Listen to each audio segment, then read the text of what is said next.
Tão querendo roubar o emprego do Léo Dias. Eu duvido. É mesmo? Alô, Léo Dias. Vamos lá, Fê. Eu conheci um cara em um fim de semana com os amigos. Eu tinha um date naquele dia e, portanto, me despedi de todo cedo, falando que tinha que me arrumar para o meu date. E esse cara ainda me zoou sobre o meu date. Meu date não deu certo, ele teve algum imprevisto e não veio, tomei um bolo. Mandei mensagem brincando pra esse cara, falando que ele tinha zicado o meu date. Ela já foi procurar também, né?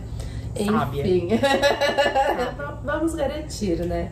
Ele deu risada e passamos a conversar. No final de semana, ele me chamou para ir na casa dele tomar um vinho. Como não me sentia muito à vontade, pois uma amiga nossa havia me falado que não era para ficar com ele porque ele era peguete da irmã dela, arrastei ele para uma reunião de amigos nossos. Papo vai, papo veio, acabei beijando ele. No começo fiquei meio relutante e até falei para ele sobre essa pessoa que ele ficava. Ele disse que havia ficado com ela 2 vezes apenas e não estava ficando com ela. Bom, passamos uma semana praticamente se falando e nos vendo todos os dias. No final de semana, a minha amiga resolveu me contar que a irmã dela viria dali a alguns dias passar o fim de semana com ele, que ele havia comprado as passagens para ela. Eu, mais do que depressa, resolvi tirar satisfação. Ele disse que era verdade, que havia combinado com ela de vir para cá, que tinha até esquecido, pois fazia muito tempo, mas ele não comprou a passagem, sim ela. Disse que jamais me machucaria, que gostava demais de mim e que me machucar não estava em seus planos. Assim passamos mais uma semana juntos. A minha amiga, incomodada com toda a situação, começou a alfinetar os dois lados, sendo bem clara de que a irmã viria sim e ficaria na casa dele, inclusive, e que não era para falar para ela sobre mim porque não queria machucar a irmã. A pressão dela sobre mim foi tanta que eu confesso que não aguentava mais falar sobre isso todo dia e estava me machucando. Explodi. Resolvi simplesmente mandar uma mensagem para ele falando que não aguentava mais a situação, apesar de gostar já muito dele. Passei muito mal durante os dias seguintes. Chorei de raiva, de arrependimento, porque não queria terminar com ele, mas também não queria mais aquela situação. Cheguei a falar para minha amiga que estava gostando dele e ela ignorou a informação. Enfim, chegou o fatídico fim de semana. Confesso que rezei muito para algo dar errado, ela não vir, mas ela veio. Torci para ele não aparecer com ela, mas ele apareceu em nossa roda de amigos. Meu mundo caiu, Maísa. Chorei um caminhão, mas tentei ser forte, permanecer com a cabeça erguida. Não ia passar o fim de semana escondida. No dia seguinte, mais uma vez ele apareceu com ela e eu não ia deixar de curtir meus amigos por conta dele. Fiquei ali, fiz amizade com ela, pois ela não tinha culpa na história. Porém, como se não bastasse a presença deles, ele a beijou várias vezes na minha frente e fingia que eu não estava ali. Sequer olhava na minha cara ou se dirigia a palavra a mim. Assim, passei meu fim de semana, sendo ignorada por ele e obrigada a fingir que não estava vendo nada, nem mesmo ele. Porque já que eu não existia para ele, ele não existia para mim.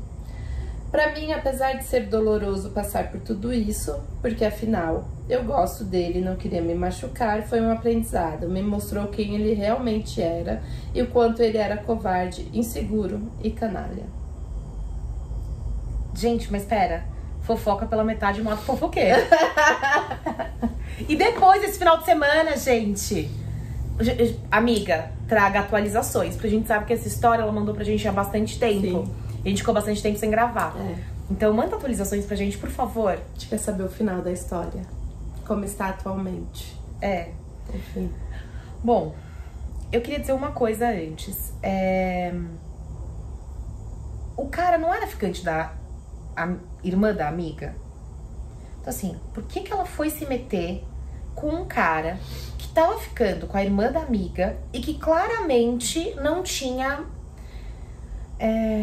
vou falar consciência emocional, né? Como é que fala isso? Não é consciência emocional, tem um termo que o pessoal tá usando bastante. Responsabilidade afetiva. Afetiva. Responsabilidade afetiva já não tinha com a irmã da amiga, né? Porque ele estava com a irmã da amiga e ficando com você. É claro, gente, que coisas podem mudar, né? Pode ser que ele comece a se envolver com você e não se envolva com outras pessoas. Esse é o caminho natural de um namoro, né? Mas já começou errado, né? Ah, mas eu só fiquei com ela 2 vezes, não tenho nada com ela, vamos viver um romance. Vou entender que ela acreditou no cara e entrou nessa enganada e tudo bem, né? E seguiu o bonde. Quando o cara diz, meu, tem um final de semana, ela vai vir. Ele aceitou que ela viesse, ele aceitou que ela ficaria na casa dele, né? Assim, demorou pra você tomar uma atitude, né? Demorou pra você fazer alguma coisa no sentido de terminar essa relação, porque ele claramente estava dividido.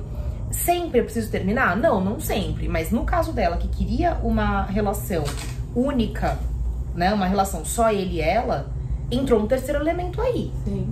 Né? E aí ela precisaria fazer alguma coisa. Acho que é importante a gente saber a hora que a gente tem que sair, né? A hora de ir embora, né? A hora de se retirar. A hora que a gente não cabe mais em uma relação, né? E talvez entender também quando não existe uma relação, né? Pra gente estar, porque às vezes a relação existe só na nossa cabeça, né? E acho que esse cara, de alguma forma, ele deixa isso muito claro quando ele não se posiciona, né? Ele quer ficar ali com as duas, né? Tá muito cômodo pra ele, né? Ter uma pessoa ali durante a semana e no fim de semana ele vai ter a outra pessoa e como ele vai saindo fora, né? Ah, ela vai vir, mas ó, eu não comprei a passagem. Então assim, ok, ela vai vir, mas eu não sou responsável porque eu não comprei a passagem. Ela vai vir porque ela quer, não.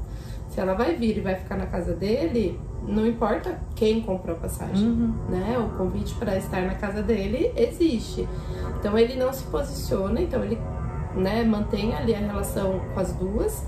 E então a quem cabe se posicionar, né? Não que ele esteja correto, ele está errado, totalmente errado, mas ele não vai se posicionar, né? Ele tá acomodado na situação, ele tá sendo... Realmente ele tá sendo um canalha, como ela falou no final. E às vezes cabe a gente a se posicionar o que a gente vai aceitar ou não, o que a gente quer ou não, né? Não sabe o que você tá falando, tô pensando? Que muitas vezes a gente espera a pessoa se posicionar, Freud explica, a pessoa se posicionar pra gente tomar uma atitude pro nosso bem-estar. Então assim, eu vou esperar ele me falar se ela vai ficar na casa dele ou não, com quem ele vai preferir ficar. Cara, pensa o seguinte, você quer estar nesse tipo de relação? Sim. Independente do que ele quer, você quer estar nesse tipo de relação? Se não, você não tem que esperar nada dele. Sim. Simplesmente se retire, né? Mas como é difícil a gente se retirar da relação se o outro não dá a completa certeza de que pra ele não vai acontecer. Você entende o que eu tô falando? Sim. Porque o que ela queria é que ele dissesse assim, não, eu não vou ficar com a A, vou ficar com você, né? E assim, talvez ele nunca fale isso, como nunca falou. Sim. Né? E cabe a ela dizer que se ele ficar nesse entremeio sem se posicionar, ela vai se retirar. E também acho que vai um pouco assim, é o tipo de homem que eu quero pra minha vida? Um cara que não se posiciona, um cara que não sabe tomar uma decisão, que não sabe, né, fazer uma escolha, e um cara que tem esse tipo de atitude é a pessoa que eu quero pra estar do meu lado, que eu quero me apaixonar, Por que eu gosto de uma pessoa assim? Né? Eu acho que talvez a gente pensar por que é o tipo de pessoa que me encanta, que faz, né, sei lá, ter borboletas no meu estômago, porque as minhas escolhas amorosas talvez tenham que ser revistas, né? Porque se eu escolho alguém que tá me fazendo sofrer desde o começo, né, porque já tá começando assim, né, não era uma relação já há muito tempo, o que isso quer dizer? E acho que essa questão de também que eu fico pensando o quanto que ficar nesse fim de semana vendo essa situação também não é uma automutilação, né? Tipo, você tá lá, tá vendo o cara não olhou na sua cara, o cara tá beijando o outro, o cara... E aí você fica lá... Olhando. Se machucando. Não, é necessário fazer isso com você mesma? Por que a gente se propõe a esses altos sofrimentos, né? Mas o que ela diz, amiga, é que assim, eu não ia deixar de ver os meus amigos, mas cara, um final de semana sem ver seus amigos, o que será que tanto que você ia perder? Né? Um final de semana sem ver seus amigos, você ia perder muita coisa, você não ia mais ser amada. A sensação que eu tive é que, assim, se ela não estivesse ali fisicamente, no rolê com os amigos, ela não seria amada. Ela não seria aceita. Ela precisou estar ali, fisicamente, pra marcar o lugar dela. Sim. E assim, ela já estava sem lugar. Né? Não com os amigos, digo, mas com o cara. Ela já estava sem lugar, ela perdeu o lugar dela. E ainda assim, ela preferiu ir lá pra quê? A troco do quê? Só vai marcar o seu lugar se você estiver presente, ausente, você não vai ser lembrada, né? Então isso é uma coisa pra se pensar. E outra coisa que me bateu muito durante a história toda é o quanto a gente se propõe a rivalizar com outra mulher. E aí entra ela, entra a amiga, entra a irmã da amiga, entra todo mundo no rolê. Sim. Porque ela sabia que o cara tinha outra, ainda assim, era irmã da amiga. Gente, irmã da Rochelle eu não mexo, como não mexo com a Rochelle. Tipo, pra mim dá no mesmo, né? Até porque mexeu com a minha família, mexeu comigo. Mas cada um, né? Ela se propôs rivalizar com a irmã da amiga. A amiga também começou a rivalizar com ela porque tomou as dores da irmã, compreensível. E a irmã também se propôs ficar nesse papel. Então assim, olha, por conta de 3 mulheres brigando, por conta de um homem que não tava brigando com ninguém. Tava só curtindo.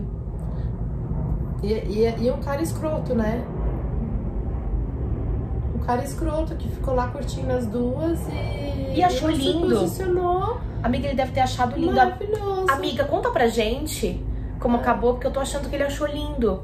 As duas lá, ele pegando uma. Sabe a sensação que eu tive? Que capaz de você pedir pra ir no banheiro pedir pra ir no banheiro, ó. Você ir no banheiro e ele ir atrás. Né, pra pegar no banheiro. Sabe, não tem uma música antiga de... Vai no banheiro pra gente se beijar. É tipo isso mesmo. Tipo, ai, vamos no banheiro que a gente se beija e ele pega as duas.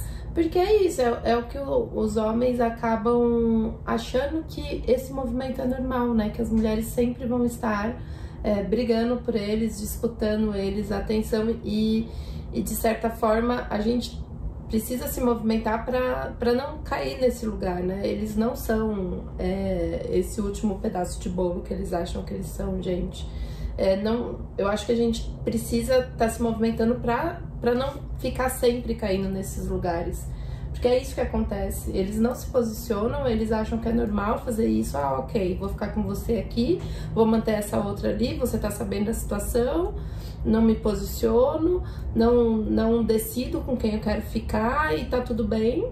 Faço essas merdas e no fim eu sou perdoado, porque eles são perdoados mesmo, e a treta fica entre as mulheres. Eles são louvados, eu diria, não é só perdoados, eles são gratificados porque tá nesse lugar de troféu. E aí eles saem ali de boa e a treta fica entre quem? Entre as 3 mulheres, e os caras estão de boa. Então eu acho que a gente tem que sair desses lugares, a gente precisa ter mais união como mulheres pra não entrar nesses lugares, porque eles não estão se movimentando pra isso, gente, eles não estão, eles gostam desse lugar de eu sou fodão, eu tenho 2 mulheres aqui, ó, peguei as 2 e sou fodão. E assim, acho que não é um termo legal falar peguei, mas é isso que eles acham, né? Tipo, eu tenho ali. Eu ia fazer uma outra observação, que eu acho que ela até tentou ter sororidade em algum momento, quando ela fala que ela fez amizade com a menina. Né? E eu queria dizer que isso não é sororidade, tá, pessoal? Não tá aí. Não tá nesse lugar de tá num lugar desconfortável, num lugar que você não queria estar, todo mundo sabendo daquilo, todo mundo sabendo da situação, e você ali, tudo bem, não vou tratar a menina mal, mas isso não é predicado, né? Não tratar a menina mal é mínimo. Fazer amizade é outra coisa. Amigo é amigo é outra coisa. Amigo a gente pode contar tudo, amigo a gente pode contar, amigo é parceria, né? Você foi simpático com a mulher. Isso não é ter sororidade, gente. Isso é fazer o mínimo que é de educação, né? Então, não sei se eu fui muito dura, mas já foi agora, já falei. Mas o que eu tô dizendo é assim, sororidade é você não ter entrado nesse métier, nem você nem ela. Né? Então, eu tô dizendo, a gente tá falando aqui de sororidade em termos de não colocar o cara nesse lugar e não rivalizar com a mulher. né? O ser educada, fazer amizade é outro assunto, é mínimo do ser humano, porque a gente convive em sociedade. E eu fico pensando o quanto que você não, né, essa amiga da prima não se machucou nessa situação, não se magoou, o quanto que ela não saiu mais destruída desse fim de semana, se ela não tivesse finalizado isso antes, sabe? De quando ela ficou sabendo desse fim de semana, se ela não tivesse colocado um basta ali, ela teria se machucado pelo fim, mas ela teria saído. Mas o quanto que ela não postergou uma dor, e aí esse fim de semana ela se machucou mais ainda. Entende o que eu tô dizendo? O quanto que não foi uma sucessão de machucados que ela foi postergando, sabe? Pra tá ali numa coisa por um cara que não deixa de ser os sinais, gente. Os sinais estão aí. A gente que muitas vezes acaba fechando os olhos pra isso. Os sinais estão aí. E a sensação que me dá é que ela acha que ela merece esse lugar. Sabe? Esse lugar de rejeitada, esse sem lugar. Né? Porque no final de semana, ela não tinha lugar ali, ela não tinha o que fazer ali. A sensação que me dá é que é como se ela te desse um castigo pra ela mesma. Né? Como se ela merecesse ver aquilo e ficar ali vendo essa... Vou chamar de tortura, pra mim foi uma tortura. Né? Um tipo de tortura. Mas é isso, né, gente? Não guardo nem dinheiro, vou guardar opinião. É isso. Alguns nomes e dados foram mudados em prol da descaracterização. Se você gostou, ajuda a gente a proliferar essas histórias. Siga a gente no Instagram, YouTube, Spotify e fique por dentro da próxima história. Tem uma boa? É da amiga da sua prima? Conta pra gente. A gente promete guardar segredo. Não, segredo não. A gente promete guardar os dados.